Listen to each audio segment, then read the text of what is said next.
Hello, I'm Bavid Deckham, renowned British natureologist. Now today I'm here to teach you how to survive in the wild completely by yourself. I'm dropped in this environment by a chopper and I'm completely alone. I'm completely isolated right now, like there's no one around me and it's just me.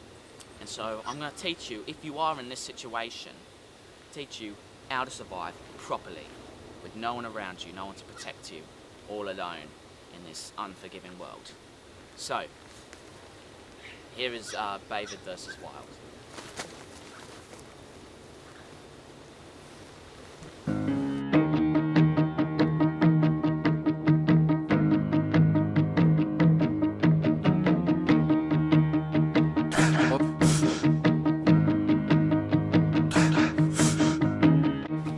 I now begin my journey across the coast of Australia.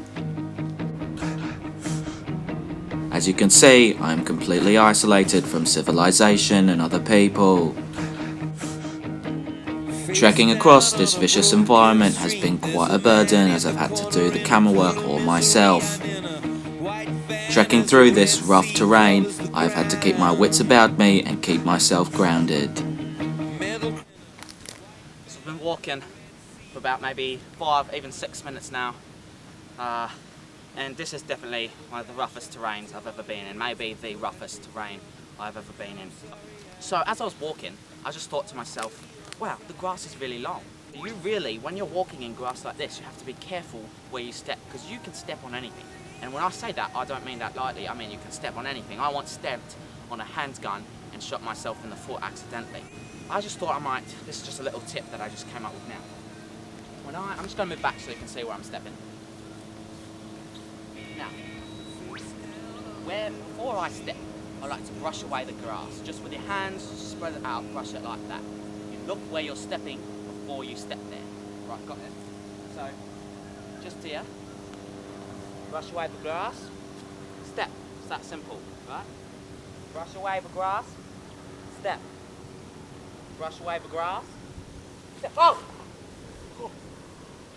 Sorry, just a bit of grass tickled my leg, gave me a bit of a fright, that's all. And yeah, so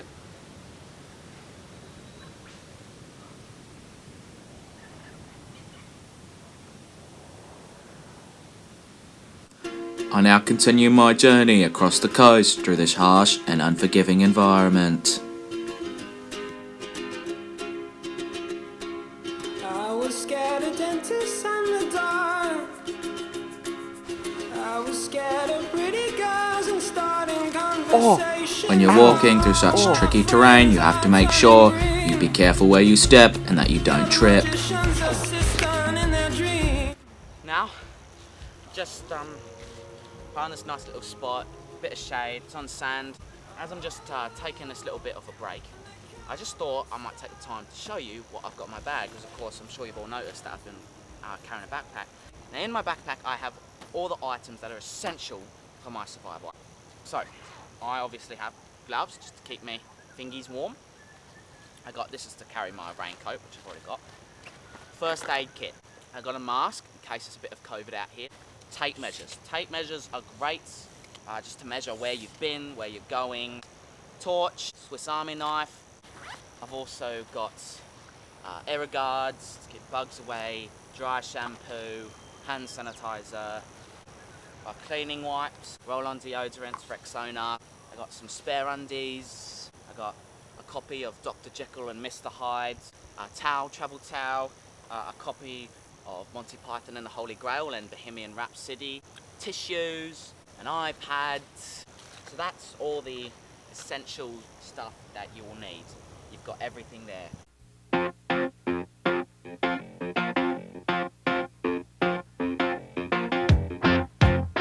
I've been out here for about an hour now, and I'm starting to get boiling cold as well as hungry. I need to find food, and find food fast. I could really go for some KFC.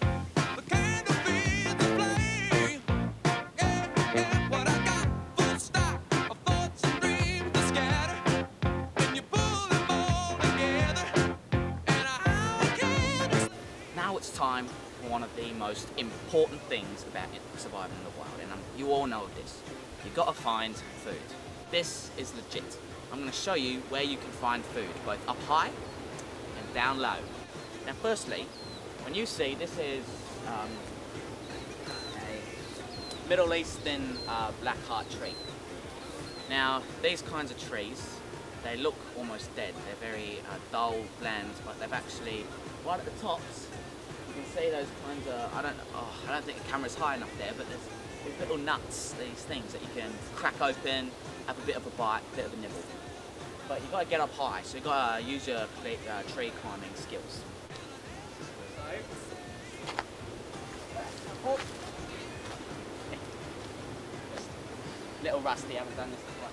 I used to be an expert tree climber, but those days are long gone now. Okay, there we go. Alright. Now, oh, there's a nut just there. Gotta get it.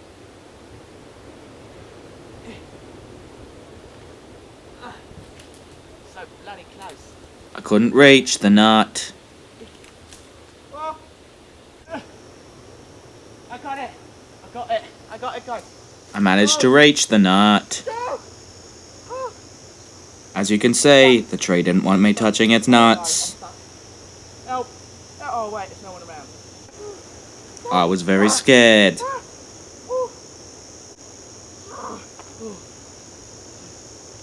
Thankfully, the tree decided to let me live.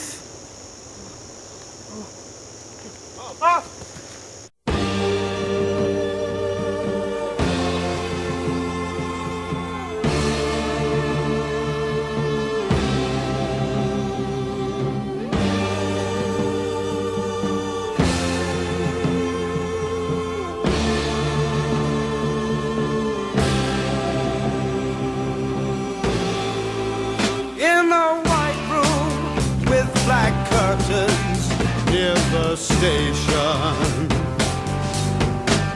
Black roof country, no gold pavements, tired star. Alright, getting the nut from the Middle Eastern black heart tree didn't exactly work out, did it? So instead I'm going to go for a bit of a hunt. Now I'm going to teach you how to make a trap. This is a very simple trap. Now all you've got to do is you've got to find 2 sticks, decent sized sticks. I got one here, one on the ground. You've got to prop it up between a tree branch, prop it up there. And then you just hold it up like that. And then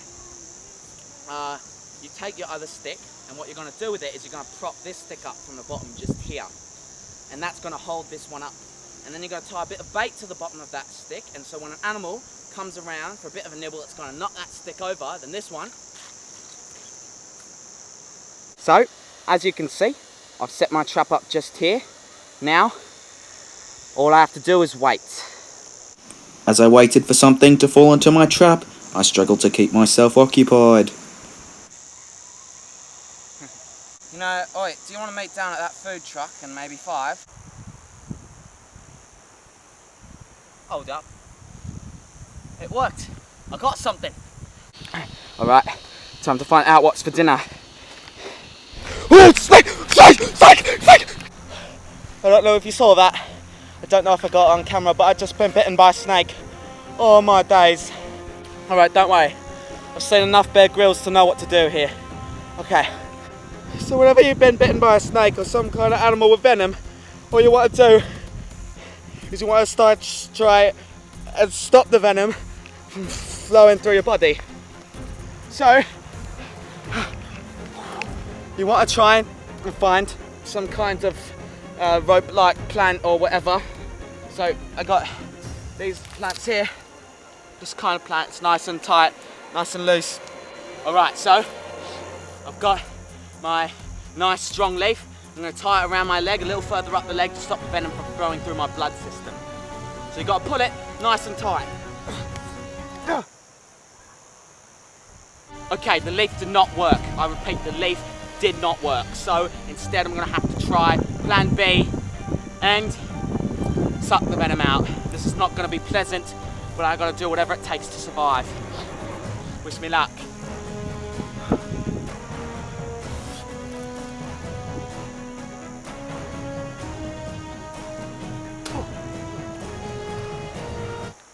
It's actually quite nice, actually, yeah. It's quite sweet, yeah, I like that.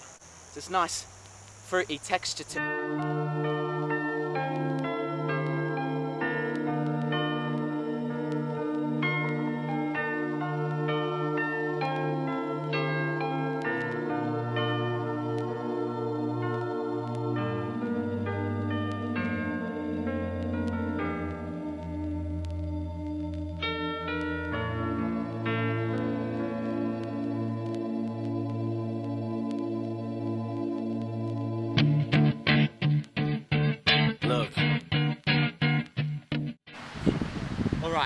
thankfully I survived that vicious snake attack.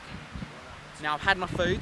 All I need is the second, maybe the fourth most essential thing when you're out here in the wild, and that is water. Now there doesn't seem to be any water around, I can't seem to see any, so I'm going to have to go for a bit of a wander and possibly even a bit of a dig, because you know, if you dig deep enough into the earth you can find some water. So, let's get to it. Ooh.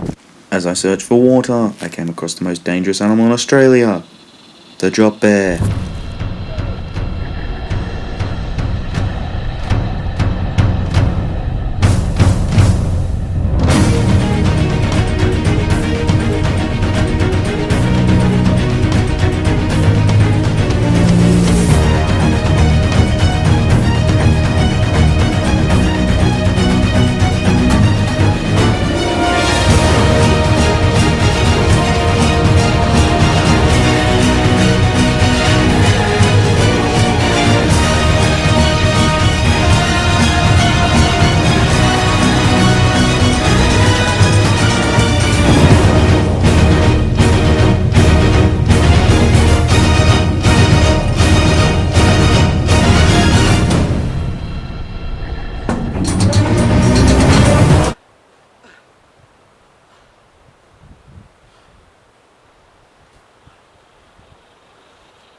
These are one of the most disgraceful vermin in the entire world.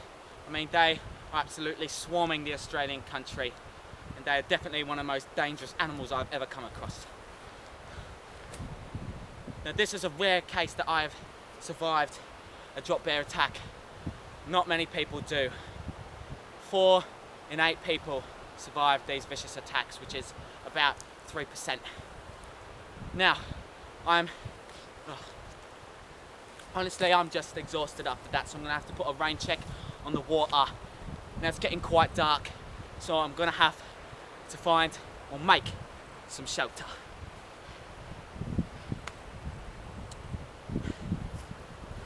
So let's get to it.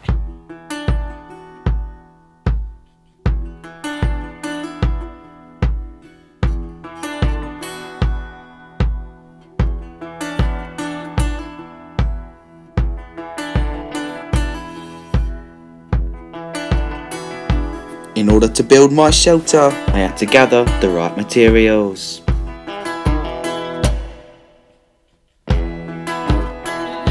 Alright, so I built my little teepee, my shelter. It's so windy out here, I can't even believe that, honestly. Gotta get a little bit of sleep in as much as I can. I'm still a little scared because I can tell there's something out there. I think I saw something in the woods before stalking me. A man, some kind of figure or something, I don't know what it is. Anyway, not to worry, let's get some sleep. Alright, so it's about 9 o'clock at night.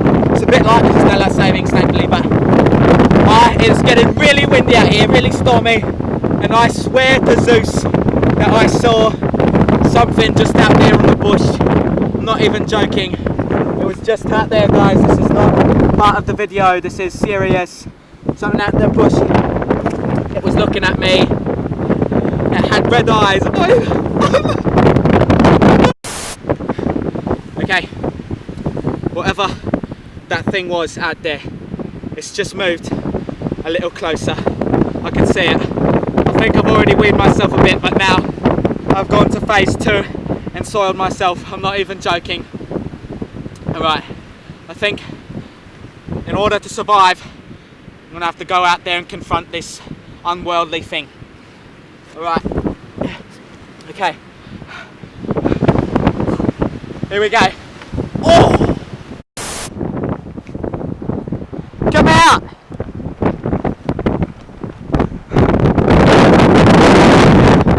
Where did it go? Come on!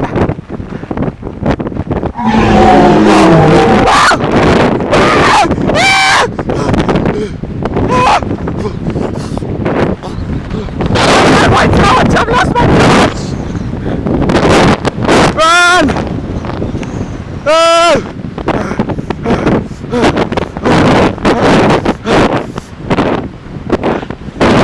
Oh! Ah! wait a minute. Hold on, please. Please, no!